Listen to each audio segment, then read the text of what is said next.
नमस्कार, आप देख रहे हैं स्पेशल रिपोर्ट न्यूज रूम से। आपके साथ मैं हूं अंजना ओम कश्यप। देश में खलबली है एक जवान के खाने को लेकर, और वो इसलिए क्योंकि उसने सोशल मीडिया पर अपना एक वीडियो रिकॉर्ड करके डाला जिसमें उसने बाकायदा बताया कि ये है हमारा खाना, हम देश के लिए सरहद पर तैनात हैं और देखिए हमें कैसा खाना मिल रहा है। खलबली मच गई है देश में।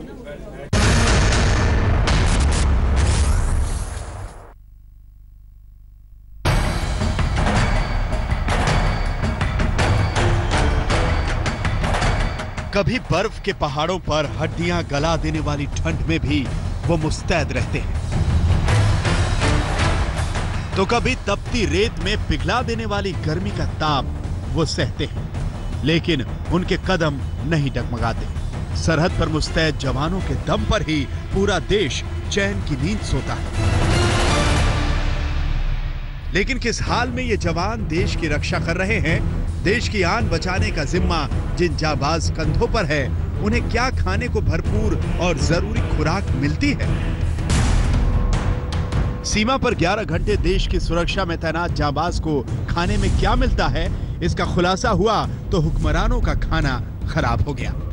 बीएसएफ की 29वीं बटालियन के कांस्टेबल तेज बहादुर ने भले ही फौज का अनुशासन तोड़ा, लेकिन पूरे देश को उसने बता दिया कि जवानों को कितना घटिया खाना मिलता है।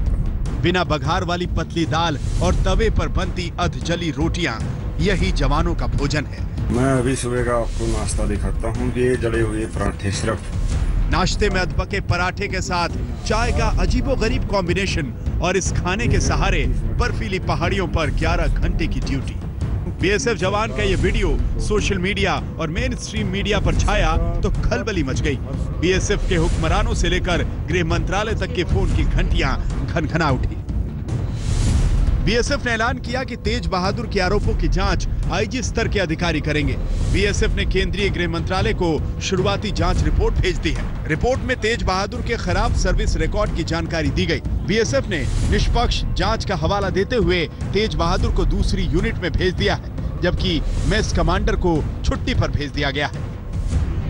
इससे पहले तेज बहादुर के वीडियो पर बीएसएफ के हुक्मरानों ने सफाई दी, तमाम आरोपों से इनकार किया, साथ ही कांस्टेबल की अनुशासनहीनता और उसकी वीआरएस की मांग की कहानी बताने लगे। तेज बहादुर ने पहले ही अपने वीडियो में आशंका जताई थी कि ये वीडियो सामने आने के बाद उसे बख्शा नहीं जाएगा। दोस्तों, ये वीडियो डालने के बाद शायद मैं रहूं या ना रहूं, क्योंकि अधिकारियों के बहुत बड़े हाथ है। वो मेरे साथ कुछ भी कर सकते हैं, कोई भी कुछ भी हो सकता है, आप सोच सकते हैं। हुआ भी कुछ यही। तेज बहादुर का आरोप है कि उसके अफसरों ने उस पर वीडियो हटाने के लिए दबाव बनाया। उसे प्रशासनिक बेस से हटाकर प्लम्बर ड्यूटी में लगा दिया गया। उसे बेस कैंप से हेडक्वार्टर में शिफ्ट कर दिया गया।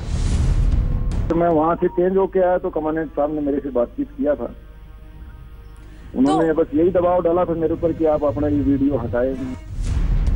तेज बहादुर के लिए ऐसा एक्शन कोई नई बात नहीं है। उसके घर वाले बताते हैं कि जब भी वो जुल्म के खिलाफ आवाज उठाता है, अफसर उसे परेशान करते हैं। पहले भी उसने घर पर कई बार मेस में मिल रहे खराब खाने की चर्चा की थी।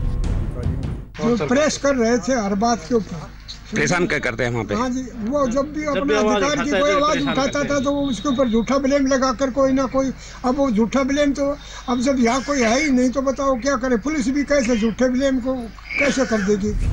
बीएसएफ कांस्टेबल तेज बहादुर अनुशासनहीन है, चलिए मान लिया। वो वीआरएस लेना चाहता था, ये भी मान लिया। लेकिन सवाल ये है, इन आरोपों से जवानों को मिलने वाले खाने में खामी की बात तो गलत नहीं हो जाती। बीएसएफ जवान तेज बहादुर का तरीका गलत हो सकता है, लेकिन उसके सवाल गलत नहीं है। देबिना के साथ जितेंद्र बहादुर सिंह, दिल्ली, आज तक। एक सैनिक को कैसा खाना मिले, दरअसल ये पहले से तय कर दिया जाता है। बाकायदा कितनी कैलोरीज किस हाइट पर किस सैनिक को पोस्ट किया गया है, इसके मुताबिक उनकी कैलोरीज फिक्स कर दी गई हैं। बावजूद इसके वो खाना आखिर सैनिकों को क्यों नहीं मिल रहा है? इस जवान ने तो सीधा आरोप लगाया है कि बड़े अफसर जो खाना इन्हें मिलना चाहिए उसे बेच देते हैं।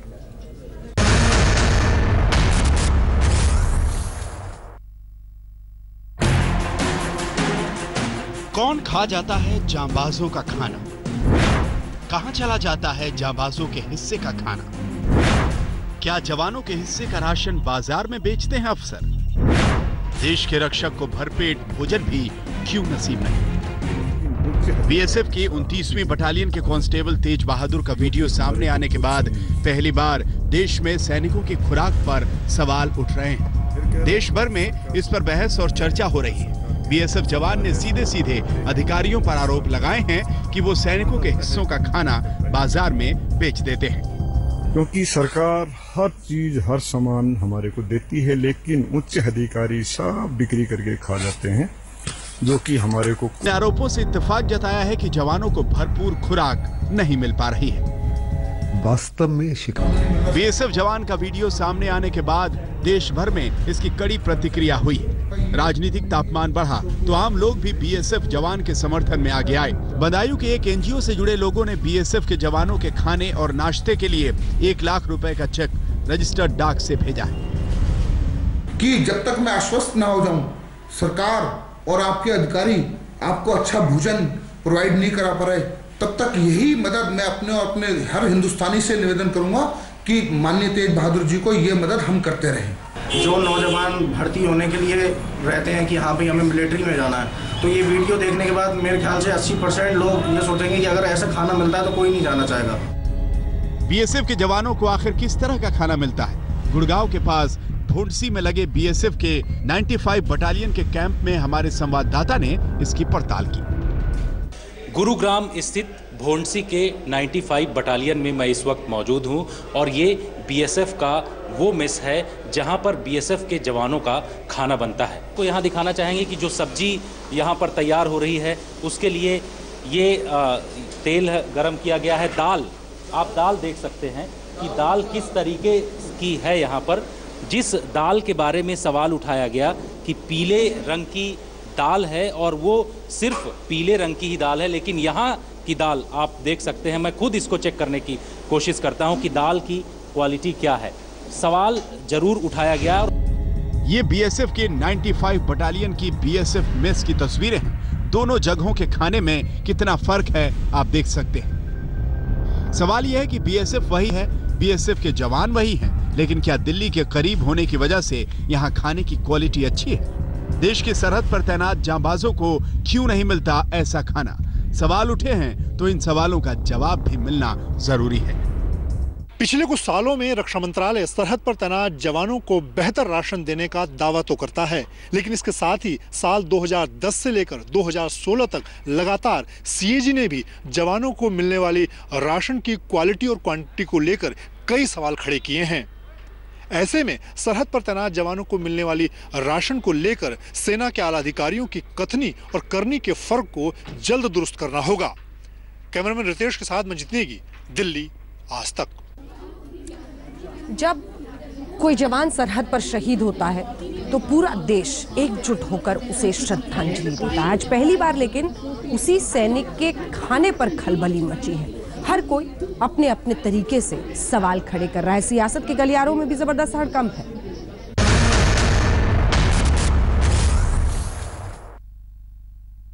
अब ये साबित हो गया जिस तरीके के जवान का बयान आया, जो एक वीडियो में वायरल हो चुका है व्हाट्सएप के ऊपर, उस बयान से ये साबित है कि जो राष्ट्रवाद है इस सरकार का और हमारे प्रधानमंत्री का, वो भारतीय राष्ट्रवाद नहीं है, वो हिंदुत्व राष्ट्रवाद है। हम हर कैंप पे जाते नहीं, लेकिन जहाँ भी जाना है, मैं गढ़चिरौली 2 बार जा चुके हैं, हम सीआरपीएफ के कैंप पे, वहाँ पे भी गए थे हम लोग, रांची गए थे और जम्मू भी गए हुए थे हम लोग। तो ऐसा कुछ शिकायत में किसी ने कभी किया नहीं, आज तक पहली बार ये शिकायत वायरल हुई है।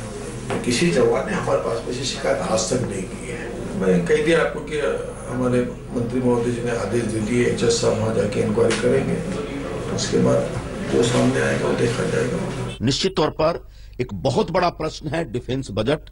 डिफेंस का जो बजट है हमारे देश में 1 लाख करोड़ से भी ज्यादा है। बड़े पैमाने पर डिफेंस कैंटीन के बजट के ऊपर या फिर बीएसएफ के कैंटीन के बजट के ऊपर खर्च होता है और इन खर्चों की अक्सर सीएजी ने एक लिमिट के अंदर, एक मर्यादा के तहत फाइंडिंग की है, छानबीन की है। उस छानबीन के बावजूद अगर उसमें कोई सुधार नहीं हो रहा है तो निश्चित तौर पर सरकार के लिए। साथ स्पेशल रिपोर्ट में हम रुक रहे हैं ब्रेक के लिए, लेकिन ब्रेक के उस पार जरूर रहिएगा हमारे साथ, क्योंकि हम आपको दिखाएंगे कैसे 2 ग्राफिक डिजाइनर्स नोट छाप रहे थे, उसे डिजाइन करके हूबहू कॉपी करके। भाई आपको दिखाते हैं कैसे 500 और 2000 के नोटों के नए दुश्मन पैदा हो गए हैं। ग्राफिक डिजाइनर्स हूबहू नोट को पहले कॉपी किया, फिर उसे प्रिंट कर रहे थे। नकली नोटों की फैक्ट्री नए साल में।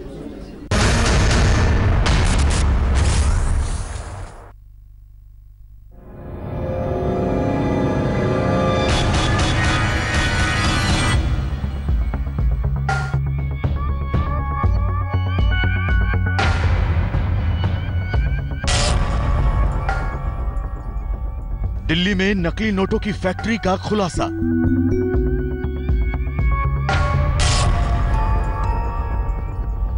नोटबंदी के बाद धड़ल्ले से छापे जा रहे थे नकली नोट।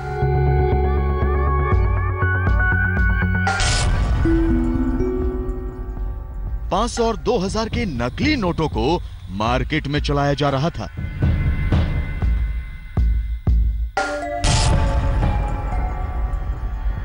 दिल्ली में 2 दोस्त मिलकर चला रहे थे नकली नोटों का गोरख धंधा।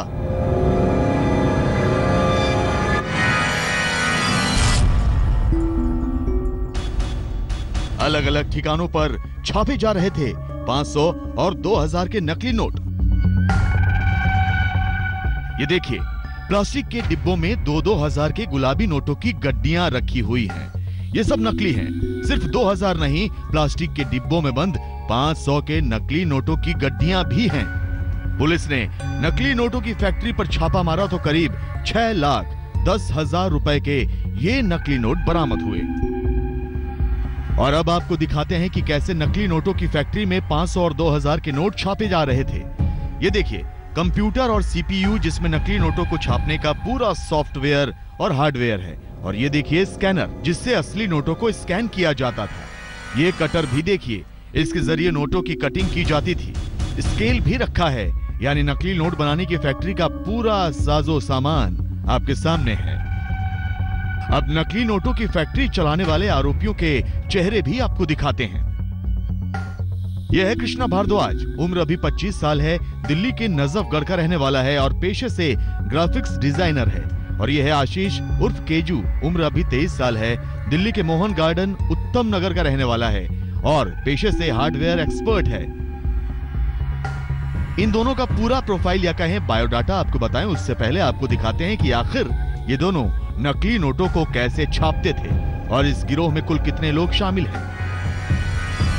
दिल्ली पुलिस ने फेक करेंसी बरामद की। दरअसल ये फेक करेंसी न्यू करेंसी, आप देख सकते हैं 500 के नोट हैं, 2000 के नोट हैं। मेरे पास ये असली नोट है, ये दरअसल 500 और 2000 के नोट। और आप देख सकते हैं अगर इससे हम कंपेयर करें 2000 के नोट को तो हूबहू, यानी थोड़ा बहुत फर्क जरूर होगा, लेकिन जो सिचुएशन है वो यही लग रहा है कि ये भी दोनों एक जैसे ही लग रहे हैं। 500 के नोट आप देख सकते हैं। दरअसल जो आरोपी पकड़ा गया कृष्णा है, सॉफ्टवेयर डिजाइनर है और बाकायदा वो ये बताते हैं 3 जगहों पर ऑपरेट कर रहा था। कुल 6 लोग इसमें शामिल हैं।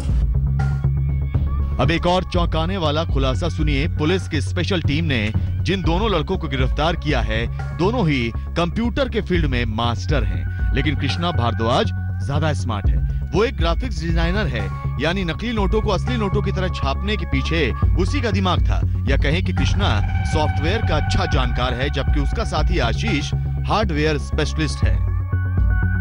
जो दोनों एक्यूज हैं, दोनों ही टेक सेवी हैं काफी, और जो मेन ब्रेन है इसमें, जिसका दिमाग काम किया, कृष्ण नाम है, कृष्ण भारद्वाज। इस लड़के ने डेस्कटॉप पब्लिशिंग का कोर्स किया हुआ है और ये कोरल ड्रॉ में और पेज मेकिंग में, पेज मेकर, इसमें बहुत अच्छी एक्सपर्टीज इसको हासिल हुई है। और जो इसका एसोसिएट आशीष है, वो इसको हार्डवेयर सपोर्ट प्रोवाइड करता है। चलिए अब आपको ये भी बता देते हैं कि कैसे नकली नोटों की फैक्ट्री पकड़ी गई और कैसे इस गिरोह का भंडाफोड़ हुआ। दिल्ली पुलिस की साउथ वेस्ट डिस्ट्रिक्ट की स्पेशल टास्क फोर्स को एक खुफिया जानकारी मिलती है कि दिल्ली के नजफगढ़ समेत कई इलाकों में 2000 और 500 के नकली नोटों को छापने का धंधा चल रहा है। सिर्फ यही नहीं, नकली नोट मार्केट में भी सर्कुलेट किए जा रहे हैं। पुलिस के इस टीम का खुफिया तंत्र और आगे बढ़ता है तो पुलिस के हत्थे कृष्णा और आशीष नाम के 2 लड़के लग जाते हैं। इसके बाद जो खुलासा होता है, खुद पुलिस भी हैरान रह जाती है। और करीब 6.5 लाख रुपए जो अभी तक इन्होंने कन्फेस किया है, प्रिंट कर चुके हैं।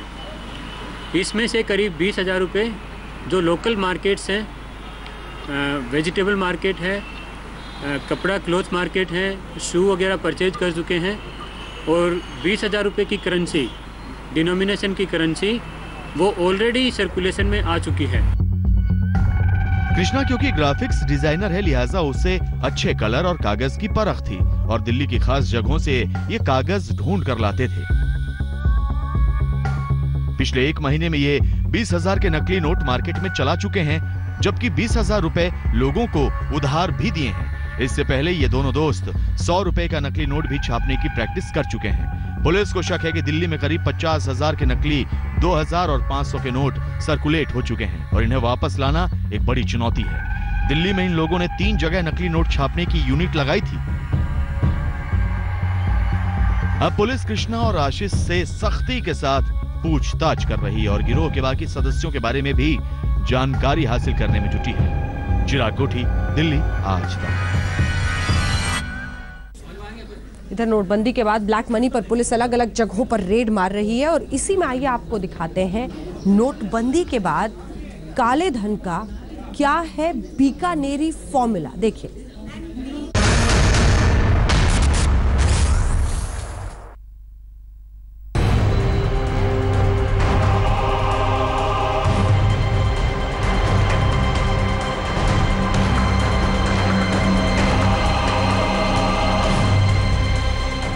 बरेली से लेकर बुलंदशहर, बुलंदशहर से लेकर आगरा और आगरा से लेकर बीकानेर तक नए पुराने नोटों का जखीरा अब भी बरामद हो रहा है। तो काला धन कैसे किसानों के बैंक खातों में जमा कर सफेद किया गया, भांडाफोड़ इसका भी हो रहा है। नोटबंदी कितने दिन गुजर गए लेकिन ब्लैक मनी वाले अपनी काली करतूतों से बाज नहीं आ रहे। तस्वीरें इसकी बानगी हैं। जगह जगह खेल वही पुराना चल रहा है। ब्लैक मनी वाले धरे जा रहे हैं। नए नोटों के साथ साथ रद्दी हो चुके पुराने नोट भी जब्त हो रहे हैं। एक गाड़ी, कोई स्पोर्टेड गाड़ी थी, उस गाड़ी से चेक करने पे लगभग ये 15 लाख रुपए है। 10 लाख रुपए की पुरानी करेंसी है और 5 लाख रुपए की नई करेंसी है। पवन अग्रवाल नाम का एक व्यक्ति है, इसके पास से बरामद हुई।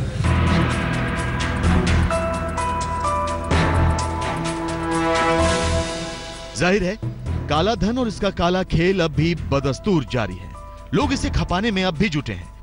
नाकामी हाथ लग रही है तो पुलिस की मुस्तैदी के चलते, वरना ये नोटबंदी के खिलाफ जारी अभियान में पलीता लगाने की पूरी कोशिश कर रहे हैं। राजस्थान के बीकानेर से जुड़ी खबर सुनेंगे तो आप चौंक जाएंगे। राजस्थान के बीकानेर में बड़ा गड़बड़ झाला। ब्लैक मनी को व्हाइट करने का बीकानेरी फॉर्मूला। काले धन को लेकर लुका छिपी का खेल राजस्थान के बीकानेर में बदस्तूर जारी था, लेकिन इनकम टैक्स ने इसका पर्दाफाश किया तो हुआ एक सनसनीखेज खुलासा। जी हां, बीकानेर का इनकम टैक्स विभाग ये देखकर दंग रह गया कि यहां श्री गंगानगर, हनुमानगढ़ और सूरतगढ़ इलाके के किसानों के खातों में मोटी रकम जमा की गई है। जाहिर तौर पर यह रकम ब्लैक थी। खुलासा हुआ कि यहाँ 800 किसानों के खातों में करीब 200 करोड़ रुपए जमा किए गए। खातों में जमा किए गए पैसे रजिस्ट्री से 5 गुना ज्यादा थे। यही नहीं, ज्यादातर खातों में पैन कार्ड नहीं था। इस संदर्भ में हमने एक व्यवस्थित रूप से छानबीन का जिम्मा उठाया है। अब सवाल यह है कि काले धन के कुबेर किसकी मदद से बैंकों में पैसे जमा कर रहे थे, कौन थे इनके मददगार? देर सवेर इसका भी पता चल जाएगा, क्योंकि नोटबंदी के बाद बैंकों में जमा ब्लैक मनी की पड़ताल और काले धन के कुबेरों की पहचान से जुड़ी कवायद लगातार जारी है। दरअसल नोटबंदी के बाद जो पैसा बैंकिंग सिस्टम में वापस आया है, उन्हीं में छिपा है काले धन का खजाना। और आंकड़ों के मुताबिक नोटबंदी के बाद अब तक 14,97,000 करोड़ बैंक में जमा हो चुके हैं। यही नहीं, सूत्रों की माने तो इनमें से 3 से 4 लाख करोड़ का काला धन बैंकों में जमा हो चुका है। सूत्रों के मुताबिक सहकारी बैंकों में 16,000 करोड़ रुपए जमा हुए हैं, जिनकी इनकम टैक्स और ईडी जांच कर रहा है। उत्तर पूर्वी राज्यों के अलग अलग बैंकों में 10,700 करोड़ रुपए नकद जमा हुए हैं। यही नहीं, नोटबंदी के बाद करीब 80,000 करोड़ रुपए का कर्ज नकद चुकाए जाने के आंकड़े हैं। सूत्रों पर यकीन करें तो बंद पड़े खातों में 25,000 करोड़ रुपए जमा हुए हैं। जाहिर है चालू खातों से लेकर इनकम टैक्स डिपार्टमेंट की पैनी नजर बंद पड़े खातों पर भी है। शिकंजा कस रहा है और आज नहीं तो कल काली कमाई वालों की गर्दन भी इसमें जरूर फंसेगी। बीकानेर से रौनक व्यास के साथ आज तक ब्यूरो। अब आइए बीकानेर के बाद आपको सीधे लिए चलते हैं दिल्ली, और दिल्ली में दिखाते हैं एक अनूठा मर्डर। एक तरफा प्यार में इंजेक्शन लगाकर जहर शरीर में डाल दिया। 24 घंटे के अंदर वो शख्स तड़प तड़प कर मर गया।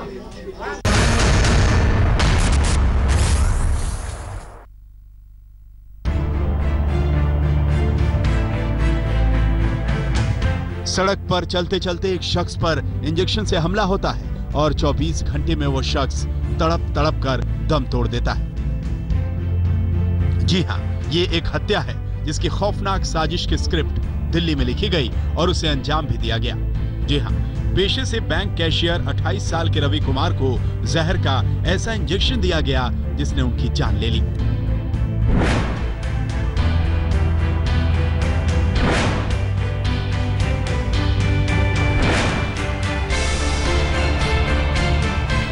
एक सुपारी किलर को रवि कुमार की सुपारी मिलती है और फिर ऐसे कत्ल को अंजाम देता है जिसके बारे में शायद ही दिल्ली ने सुना।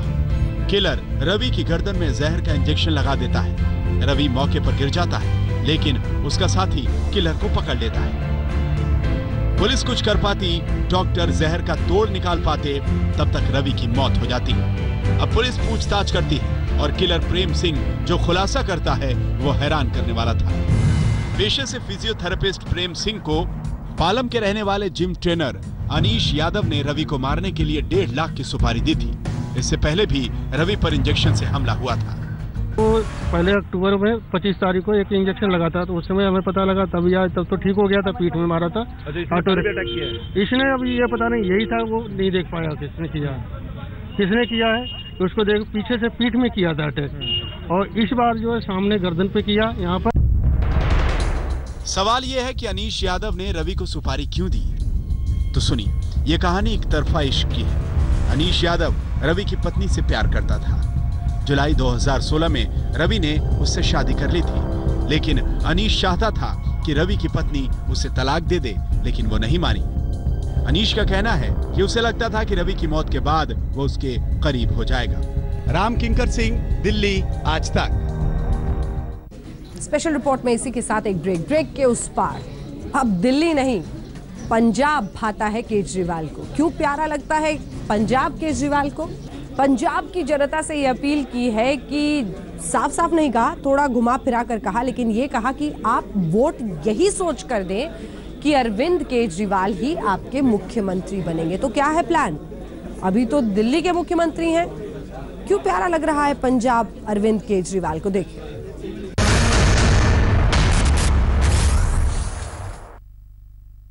आप ये मान के चलो कि पंजाब का मुख्यमंत्री तो अरविंद केजरीवाल बनने वाला है। सुना आपने?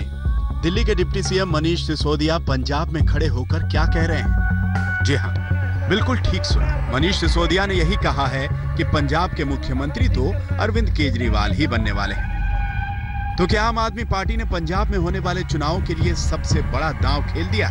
सवाल यह भी है कि क्या केजरीवाल दिल्ली छोड़कर पंजाब की कमान संभालने को बेकरार है? हालांकि इसके बाद मनीष सिसोदिया शब्दों का खेल खेल गए। जो भी मुख्यमंत्री बने, लेकिन अरविंद केजरीवाल की जिम्मेदारी है कि जो वादे आपसे करके जा रहे हैं वो पूरे करवाएंगे। मनीष सिसोदिया ने रैली में यह भी कहा कि आप ये समझकर वोट दो कि आप केजरीवाल को वोट दे रहे हैं। हमारा वोट केजरीवाल के नाम पर। गलत। पंजाब की सियासत अब केजरीवाल की तरफ भी मुड़ चली है। विरोधी यही कह रहे हैं कि केजरीवाल ने दिल्ली को धोखा दिया है। सत्येंद्र चौहान, दिल्ली, आज तक। वैसे खबर के साथ स्पेशल रिपोर्ट में न्यूज रूम से इतना ही, लेकिन देश दुनिया की बाकी खबरों के लिए आप देखते रहिए आज तक।